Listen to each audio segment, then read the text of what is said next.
Hello everybody, and thank you to all the people of Experience Workshop for inviting me here. I am Riccardo for Curvilinea, which is the Italian partner of the Mathina project, which we are here to present today. Oh yes, so I forgot, I said Mathina. Let's do this, and let's come here in this beautiful land together. So I don't know you, but lately I've been here so much time, this is starting to feel like home. So, Curvilinea is a cooperative company based in Italy. We are in 4 people, 3 mathematicians and 1 expert in communications and museum science. We are Alessandro, Cristina, Filippo and me. And Curvilinea was founded around 2014, so it has been 7 years in which we are communicating mathematics. Even if we started before, we started around 2012 doing exhibitions. So we like talking about mathematics. We love communicating, telling people about how beautiful mathematics is, and doing so we participated to many science fairs, many events in Italy in these years. For instance, we went to Festival della Scienza of Genoa, to Bergamo Scienza, to Festival della Scienza of Cagliari, and also we interact with many schools and university, for instance in Milano, in Pavia, and also in Trento. So, I was saying we like to talk about mathematics. We do so in many ways. One of these ways is through exhibitions. We prepare exhibition about a certain topic, and here you can see the footage about an exhibition called Rette Rotonde, which means curved line, which is an exhibition about hyperbolic geometry. It was very nice because hyperbolic geometry is very complicated from the point of view of mathematics, but there is this strange idea in which you can find triangles with the sum of the angles, which is lesser than 180 degrees, which it's so nice to tell people, because people at the beginning does not believe, and then you tell them, oh yes, but we can do this construction with, we can also do it with kids, and in the end they are saying, okay, yes, it's possible to do that. And also here is some other footage about another exhibition. This was about waiting times and probability. It was called A che ora passa il mio autobus, which means when does my bus arrive? And you can see many people were entering, asking, yes, why is my bus late? And it was so nice because it was telling, no, it's like a question of probability. It's not that it's late, but you feel it's late. And so you see, mathematics is so related also with the ordinary life of every day. So in these exhibitions we used a lot computer and program we develop and some software to show mathematics to people. And here is another project. It was an exhibition called Uno per tutti, tutti per uno.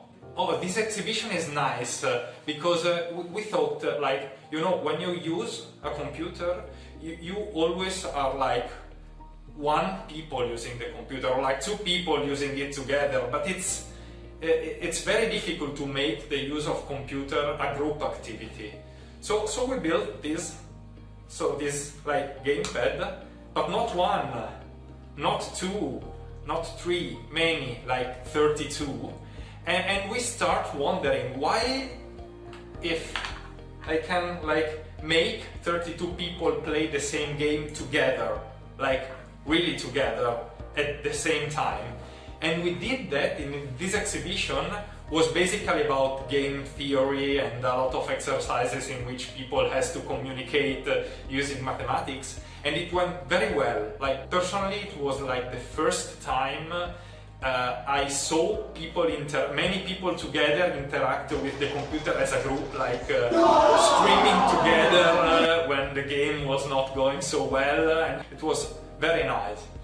So, to end this presentation of Curvilinea, these other to footages of some project you can find in the imaginary platform. This one is a movie, is a video. It's called Patterns of Nature, and it's about the relation between fractals and nature. It's like a movie. And this other one, this is a nice game. It's called Fly Faster, Fly Shorter, and it's a game to understand the distortions we have on a map. We thought about what if we make people drive planes, but not on the globe, on a map.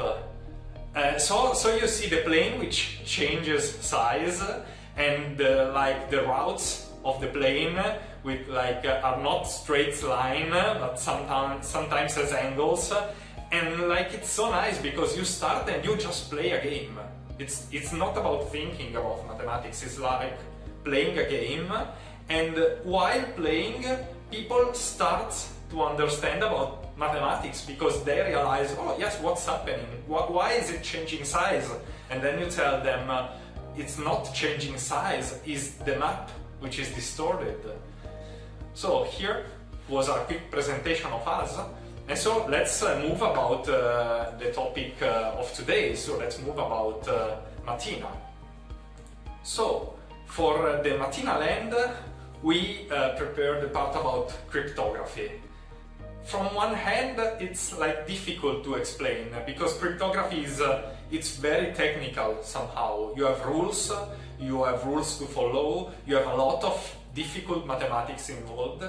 But on the other hand, cryptography is like about communication, and mathematics is about communication. Like I feel when you do mathematics, even as a mathematician, you basically do a dialogue between two people, between you and who you are reading, between you and the public of an exhibition. And the cryptography is really understanding how people communicate. So that's the reason why we choose to include cryptography in the Mathina project, because like through stories and through tales, like tales are also a dialogue somehow between us, or between the reader and the kid, or like something like that. So why don't use like stories and dialogues to introduce cryptography, which is a dialogue as well? So at first, the first idea for like really young kids, it's like really to introduce the idea behind cryptography, that is like there is a concept you want to communicate in secret, and there is the way you communicate this concept. So you have to establish a relationship between the thing you want to communicate and how you want to communicate that thing. And the first story you will see, it's about this concept to create this relation. And you see, this is the basis for cryptography, but it's also the basis for communication. Like if me and you establish that yellow means a certain color, then we have formed a part of this relation. So it's something we humans, as humans, we do every time. And so it's nice to tell this inside the story. So then there is the second story and also the third one, which are based on the same concept, which is a cipher. It's a famous cipher called the Kaiser cipher.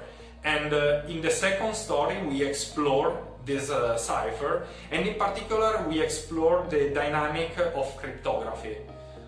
So the idea is that cryptography is not relying on the secrecy of the method. So the way we use to start from a text and modify this text to encode is public. This is called the method.